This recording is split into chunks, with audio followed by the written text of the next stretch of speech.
Hello and welcome to OPART, a channel for geopolitical and conflict analysis. As we are all aware that on 26th of October, Israel carried out precision airstrike on Iran. So we'll be analyzing the precision airstrike carried out by Israel on the military targets on Iran on 26th of October. As we are all aware that Israel has carried out this precision airstrike in response to the 1st October attack which was done by Iran under codename True Promise 2. The operation conducted by Israel was conducted in 3 waves which targeted the missile manufacturing sites, the drone sites and the air defense sites in 3 regions of Iran. One is Tehran, second is Khuzestan and the Elam province of Iran. The entire operation started when the world was sleeping at around 0230 am at night, and the operation finished 6 o'clock in the morning, and the operation was codenamed Operation Day of Repentance. The word itself, the Day of Repentance itself, is self-explanatory as to why they have called it by such a name. Here the newspaper headline which says that Israel first open attack on Israel target missile site and apparently spares oil and nuclear targets. This was the hot topic of debate, ladies and gentlemen, where US was pressurizing Israel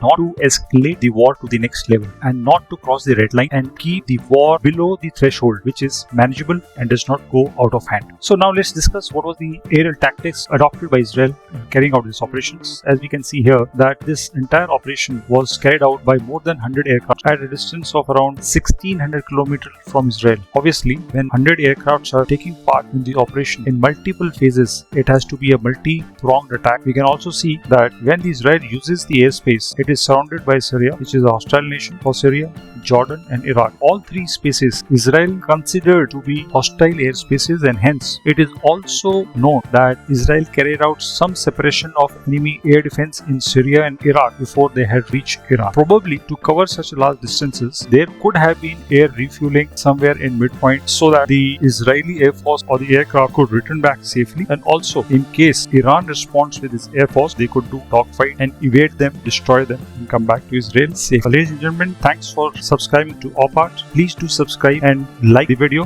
What was the aim of the operation? It was basically to neutralize immediate threat and secure aerial freedom of operation on Iran. Gentlemen, this cannot be one-time aim. We have to analyze if Israel is saying that was an operation to carry out aerial freedom of operation, then it is self-explanatory that there are a series of air attacks which will keep coming over a period of time. This is maybe a starting of a bigger and a more intense area. It was covered under the darkness. It has its own advantages. A lot of fair weather missiles are not able to target and the guard is down at night. They use precision strike capability from the standoff distances. That is important. They have been doing it. Israel has been following the same tactics of air operations against Hamas, HEZBOLLAH and now also in Iran. They are focused on minimizing collateral damage, and also in this case because Iran has extremely well developed and a strong air defense network, they had to use standoff precision attacks so that they could remain outside the zone of the air defense of Iran and their aircrafts could be safe, their assets could be safe. That was a compulsion as far as Israel was concerned. It was carried out in 3 waves. We will discuss the waves in details in subsequent slides. As we can see in the map, there were 3 important locations or areas which were targeted. One was area of Tehran, second was the Elam province, and third was the area of Khuzestan. So now let's discuss the tactics in more detail. Gentlemen, when we talk about the first wave, the first wave was basically followed the same concept of operation which has been followed by various air forces world around. They targeted the air defense system at 3 different locations, which was highlighted here, and in a classical terminology which is used is the separation of enemies air defense or the destruction of enemies air defense missions were carried out so that they have all freedom to maneuver and carry out their operations at will when the air defense cover is down. So the targets obviously were the air defense systems which were deployed at Tehran, Elam and Khuzestan. The surface to air missile systems were destroyed and the radar sites were taken out. First wave itself. Along with this, whatever key military infrastructure was there in that vicinity was also targeted. Now let's talk about what happened in the second wave. Once the air defense cover was down, missile manufacturing capability was targeted, which was basically the ballistic missile and the hypersonic missile launch capability of Iran. Why it was done so? It was to prevent any retaliatory strike by Iran. Drones were also used to target in the area of Fortune, as the news indicate that a lot of drones were flown into that area. The Iran air defense system deployed in that area was very proactive in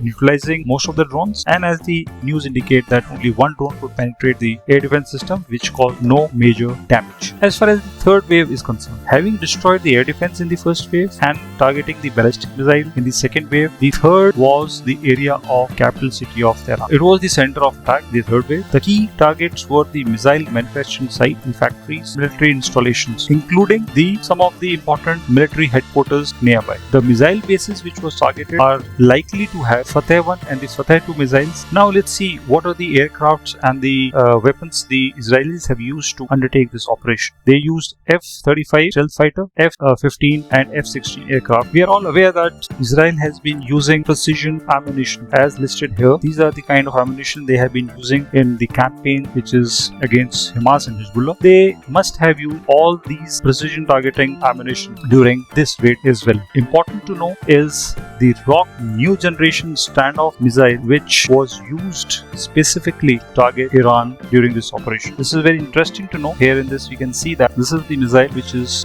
deployed on, this is F-16, which can target from a standoff range in a GPS denied environment because it uses initial navigation. It also has the capability to maneuver during the terminal phase. Also, along with this, a lot of drones were used to create kind of a confusion to saturate the air defense system of Iran so that the Air Force could have the freedom to take out its own target. Having seen the Israel system, the defense system which was used by the Iran side was the air defense system. It was Weaver air defense missile system which has a range of around 300 km, which has the capability to destroy aircraft, Raptors, drones and ballistic missiles. Very extremely capable air defense system which is indigenously made by Iran. The second air defense system was used was of 300 with a range of up to 200 kilometers. It has the similar capabilities Weaver 373 has. So what is the outcome of this strike? As the Israeli claimed that they were able to destroy various factories, missile factories, storage sites, SAM sites and radars have been destroyed. A lot of military infrastructure has been destroyed and their successful campaign has been accomplished. Thereafter, they also declared that the Israeli campaign is over and they don't want to raise the ante. On the other hand, what Iranian claims that their 4 soldiers have been killed, and basically most of the ballistic missiles and drones what Israel has fired, their air defense system was able to neutralize very effectively, and hence very few missiles and drones hit the targets. A slight amount of military infrastructure were destroyed. This was the Iranians claim. So as far as Israelis are concerned, they have done it a very successful air strike, whereas the Iranians claim that they have been attacked by Israel, but their air defense system was able to take down most of the missiles in air and very few landed on ground.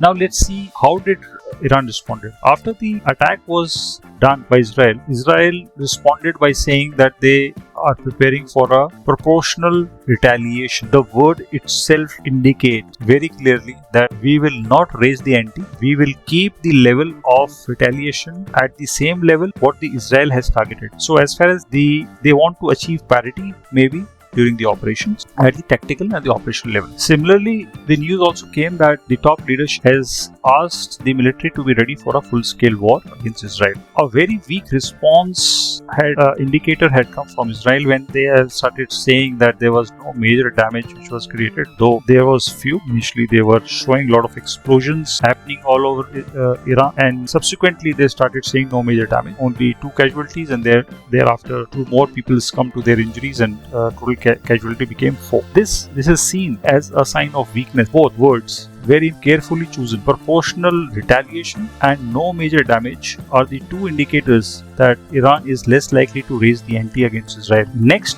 indicator came from Israel when Israel eased safety measures in its northern areas where they have discussed of opening school and other facilities for the civilian, which indicates that Israel was confident that Iran will not be escalating the war to the next level. And hence, coming on to our analysis, Israel is likely to keep the war hysteria alive till the elections of the United States are over. A bigger issue is related to the elections, as we are all aware, and this attack on Iran to gain advantage in the US elections will continue. It may also be noteworthy to understand that by this operation, Israel would have mapped the AD layout of the entire Iran. It was to gauge what is the preparation level of Iran. It would have gauged where are the SAM sites located, what kind of response the Iran as a nation would do when it comes to intense war. So in my understanding, maybe it may be an operation which is there to test the water and the preparedness levels of Iran. The controlled and calibrated attacks are likely to continue from both the sides in near future. Iran has already indicated that they have the right to defend and take the revenge of their brotherly soldiers who have died during this operation, and maybe a small tactical barrage of missiles or HEZBOLLAH Hamas firing some rockets is not ruled out, and similarly will be some tactical attack and retaliation by Israel, and we see Russia has shown a very proactive stance in this case when the attack took place. Firstly, the Russia has been seen in giving proactive intelligence indicator to Iran about the impending attack, which was due to come on night of 26th October, which activated the air defense system and Iranian war machinery, and which led to a very good response and neutralization of most of the missiles and the drones of Israel. Russia has told very openly that Iran is on top priority, and hence Russia will come to support Iran if the situation escalates. This is a very important statement from an ally which is coming, and Israel has to take into consideration when it is raising the anti-attack. It may so happen in the near future the Israeli Air Force will systematically keep destroying Iranians' air defense system and keep testing the lethality of the air defense system and also the preparedness level, and understand the tactics of its air force and air defense, and keep making their notes as to how their tactics and operational maneuvers should happen if the war is taken to the next level. As far as Iranian nuclear and oil facilities are concerned, as of now it is a red line, but if Israel choose to escalate the war, this would be the next target list to escalate the war to the next level, and hence we should watch very carefully as to when Israel, if at all it wants to raise the ante, when it starts targeting the oil facilities and Iranian nuclear facilities. This was a short analysis by OPART. If you have reached till here, thank you so much for listening to the OPART comments and analysis. Suggestions from your sides, points of improvement from your sides are most welcome. Please subscribe, like, and leave your comments in the comment box. May the peace prevail.